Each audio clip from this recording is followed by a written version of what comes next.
आणि मी सलाम करतो तमिळनाडूच्या जनतेला, ज्यांनी मोडीत काढले आहेत जाती आणि धर्माचे अडथळे, पैसा आणि बळाचा वापर नाकारून आणि लोक केंद्रित आणि सामाजिक न्यायाचे सरकार स्थापन करण्यासाठी आम्हाला प्रचंड पाठिंबा दिला। आम्ही एका ध्येयाने काम करत आहोत। भ्रष्टाचारमुक्त सरकार मिळवण्यासाठी आमच्या लोकांमध्ये निर्माण व्हावी अशी आमची इच्छा आहे। शून्य सहनशीलता, भ्रष्टाचाराविरुद्ध शून्य सहनशीलता।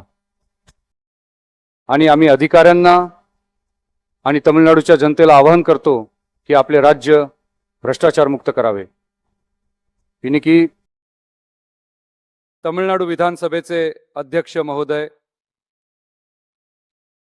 आदरणीय मंत्रीगण, न्यायमूर्ती, आमदार, खासदार, स्थानिक स्वराज्य संस्थांचे प्रतिनिधी, मुख्य सचिवांसह सर्व शासकीय अधिकारी,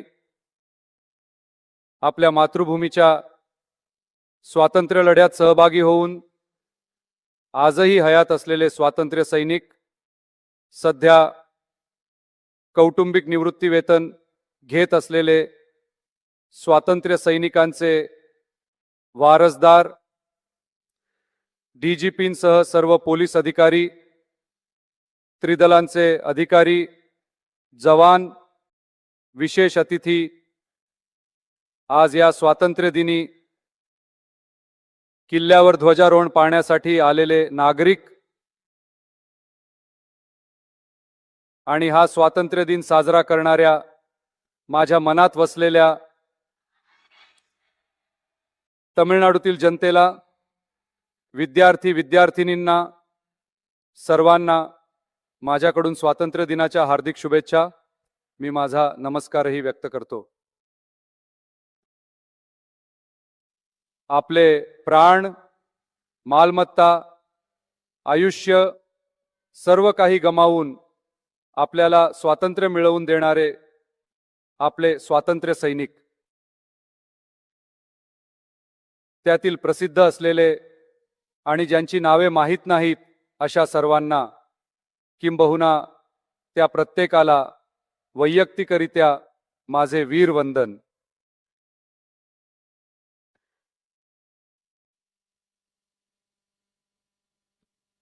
आपल्याला गुलाम बनवून ठेवले आहे हे समजताच लोकांमध्ये आपोआपच एकजूट निर्माण होऊ लागते।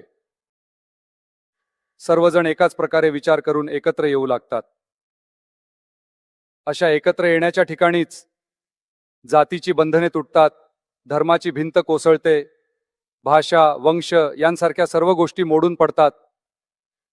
अशा प्रकारे सर्व काही मोडून पडल्यावर जे मिळते तेच खरे स्वातंत्र्य असते। तेच आपले महात्मा गांधीजी त्यांच्या नेतृत्वाखाली 1947 मध्ये याच 15 ऑगस्टला आपल्याला ते स्वातंत्र्य मिळाले। आज आपण सर्वजण त्या स्वातंत्र्याला घट्ट धरून हळूहळू प्रगती करत पुढे जात आहोत। त्या प्रगतीला पुढच्या टप्प्यावर घेऊन जाणे हे आपल्या सर्वांचे कर्तव्यच आहे। या प्रसंगी आपल्या तमिळनाडूला लाचखोरी आणि भ्रष्टाचारापासून वाचवणे ही सुद्धा एका मोठ्या स्वातंत्र्यासारखीच गोष्ट आहे। त्याच दिशेने आपले सरकार कार्यरत आहे।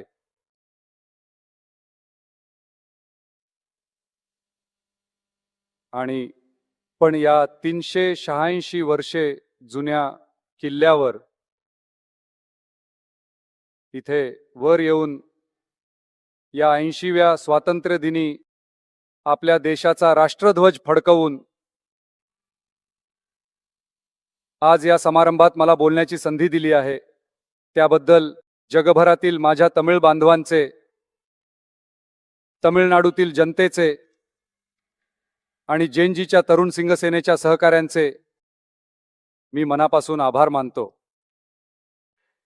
सर्व जीव जन्मानं समान आहेत या महान तत्वावर आधारित आपण आपल्या तमिळनाडूला लाचखोरीमुक्त, अंमली पदार्थमुक्त, महिलांच्या सुरक्षेसाठी आणि सामाजिक न्यायाच्या पायावर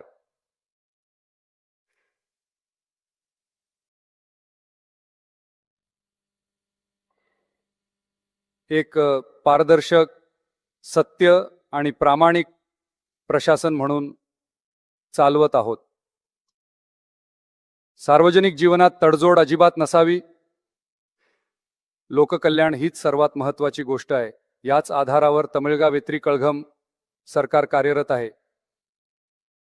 त्याच आधारावर लोककल्याणकारी योजनांमध्येही आपण केंद्र सरकारसोबत प्रशासकीय पातळीवर सहकार्य करत आहोत. पण त्याचवेळी जेव्हा आपल्या तमिळनाडूच्या धोरणांचा प्रश्न येतो तेव्हा राज्यांच्या अधिकारांच्या विरोधातील निर्णय असो किंवा तमिळनाडूच्या हिताच्या विरोधातील धोरणात्मक निर्णय असो, आपले TVK सरकार नेहमीच विरोध करेल. यात तीळ मात्र शंका नाही. त्याचप्रमाणे यापूर्वी अनेक योजना आणल्या गेल्या आहेत. त्यापैकी ज्या योजना लोकांसाठी उपयुक्त आहेत त्या सर्व आपण सुरूच ठेवल्या आहेत. उदाहरणार्थ जयललिता मॅडमनी सुरू केलेली अम्मा कॅन्टीन योजना, त्यात आणखी सुधारणा करून आपण ती सुरूच ठेवली आहे. त्याचप्रमाणे सकाळच्या अल्पोपहाराची योजना, तिचाही विस्तार करून इयत्ता 6वी ते 8वी पर्यंत तिचा विस्तार करून येत्या 17 सप्टेंबरला पेरियार यांच्या जयंती दिनी ती सुरू करणार आहोत. तर आपले सरकार, तुमचे सरकार या तीन